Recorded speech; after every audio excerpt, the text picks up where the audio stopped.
voilà dañuy desandi rek ba léegi ci wàllum justice ndax gis nañ kii di premier ministre Ousmane Sonko daal dina woon recevoir bureau exécutif de l'union des magistrats bi nga xam ne Cheikh Ba moo ko daal di jiite. Recevoir na leen ci fin de semaine bi dafa ba léegi tey nag mu daal di recevoir li nga xam ñi nga xam ne mooy amicale des greffiers mu nekk rek benn lu ma koy wax jubboo lay nekk parce que ku di xam Ousmane Sonko tamit xam ni mu doon dalee li nga xam ne mooy justice bi donc bu ñu gisee mu daal di recevoir l'union des magistrats ñëwaat recevoir ñi nga xam ne mooy amicale des greffiers kon am na mën nañ jàpp ne justice bi dina am ab coppite parce que bu ñu déggee kii di président de l'union des magistrats nee na waxtaanee nañ point yu bëree bëri te waxtaan bi tamit tollu ëpp na 2 heures de temps donc kon xam nga ne waxtaanee nañ lu bëri kon mën nañ yaakaar ne yenn dossiers yi doon nelaw mën nañ yeewuwaat fii ak ay fan. Bon effectivement mën nañ jàpp ne c'est une très bonne chose, c'est une très bonne nouvelle parce que comme ni nga ko waxee jàpp naa ne loolu mën na indi apaisement entre ki nga xam ne mooy le président Ousmane Sonko boo xam ne il a toujours été virulent par rapport ak quelques magistrats loolu moom c'est pas un secret. Dina contribuer à un apaisement parce que c'est la première fois su ma juumul depuis bi mu ñëwee au pouvoir mu toog ak entité yooyu noonu officiellement muy greffier yi comme mu nekk l'union des magistrats du Sénégal parce que ku xam affaire yi ni mu demee depuis le temps de l'opposition xam ne à chaque fois que le président Ousmane Sonko émettait des critiques vis-à-vis de la justice benn jour wala 2 jours après dañuy gis l'union des magistrats du Sénégal moom tamit def benn communiqué répondre ko mu nekk un jeu boo xam ne dañ ko nekk da ngay jox sa morom mu nekkoon tamit des tensions yoo xam ne c'était justifié parce que le président Ousmane Sonko ak son parti muy ñun le PASTEF dañoo yàgg jàpp ne justice bi dañ ko doon utiliser la plupart pour di dal suñu kaw. te le président Ousmane Sonko nekk une personnalité boo xam ne il n'a pas froid aux yeux pour dire les choses telles qu'elles sont te ku gis affaire yi ni mu doon demee ak tout ce qu'il a subi durant toute l'opposition day xam ne ces critiques là c'était bien fondé et c'était de bonne guerre léegi nag yàlla li muy def ñëw na au pouvoir on peut pas continuer à se lancer des pierres quand même je pense que lépp li ñu naan deuxième guerre mondiale sax ci table la mujjee ñu toog waxtaanee ko. Donc je pense que c'est une très très bonne chose que l'union des magistrats dem toog ak le premier ministre déjà dinañ am un moment de communion mu nekk lu am solo dina contribuer à apaiser les tensions beneen bi tamit mooy je pense que li ñu fay war a waxtaanee dina jëm ci ay réformes parce que bokk na ci li nga xam ne diggoon nañ ko Sénégalais yi ne justice bi nga xam ne yàgg nañ di ci jooy di dénoncer des incohérences di dénoncer ay yoo xam ne neexul Sénégalais yi que le jubanti bés bu ñëwee on va réformer cette justice là ba mu nekk une justice indépendante nekk une justice boo xam ne dootul nekk justice kumba am ndey ak kumba amul ndey et je pense que waxtaan bi normalement doon na tendre en ce sens parce que su ma juumul loolu bokk na ci benn point bi ñu doon waxtaanee mooy la modernisation de la justice comment faire pour que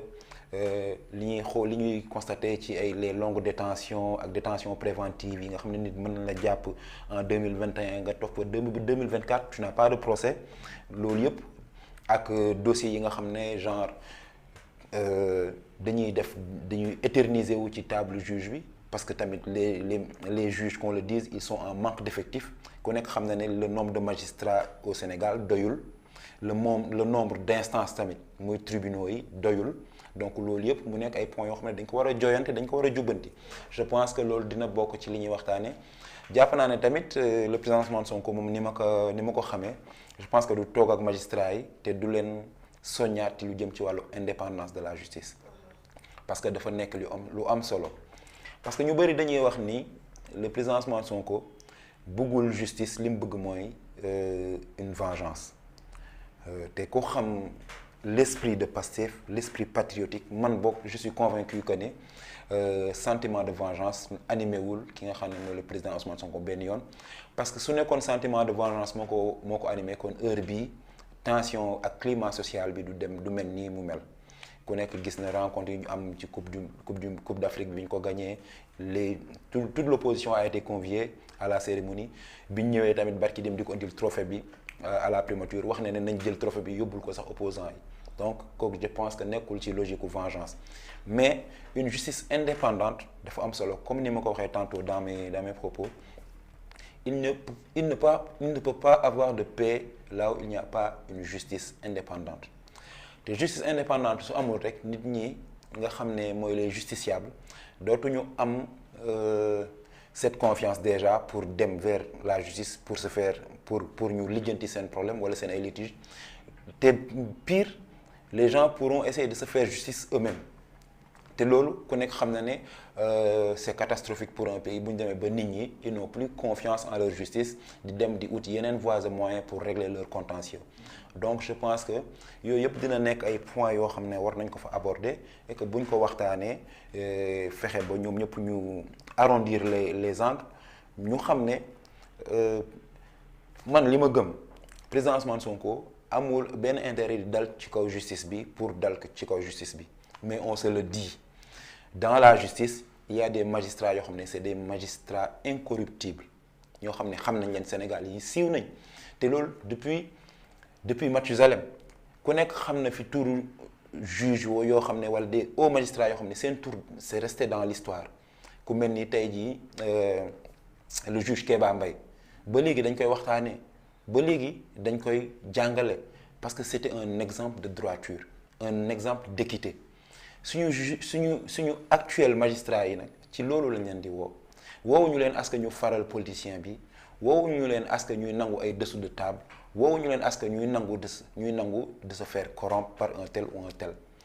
parce que il faut que ñu xam tamit la responsabilité bi nga xam ne mooy peser ci ñoom te justice dafa mook santé ñooyam je pense que avant ngay sol la toge tu prêtes serment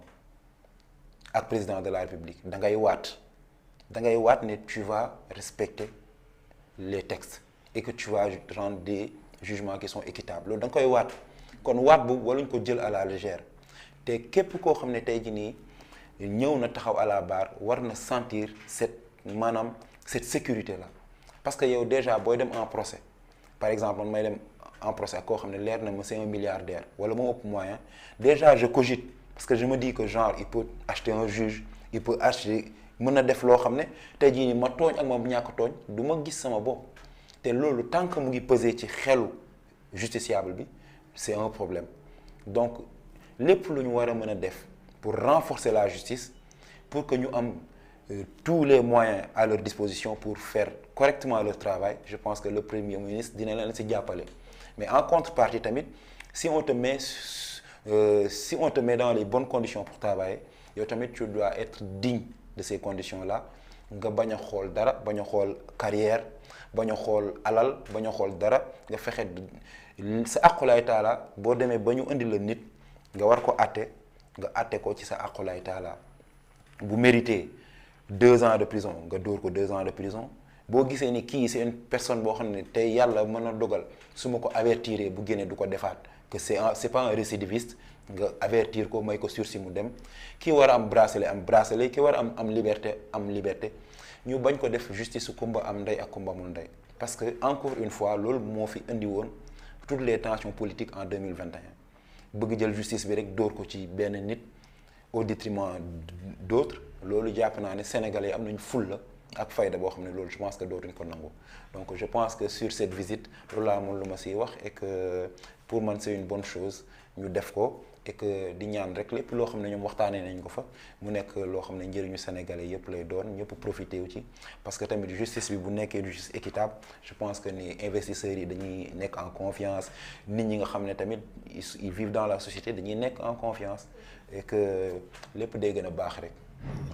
voilà Magor ñu gis ne kii di premier ministre Ousmane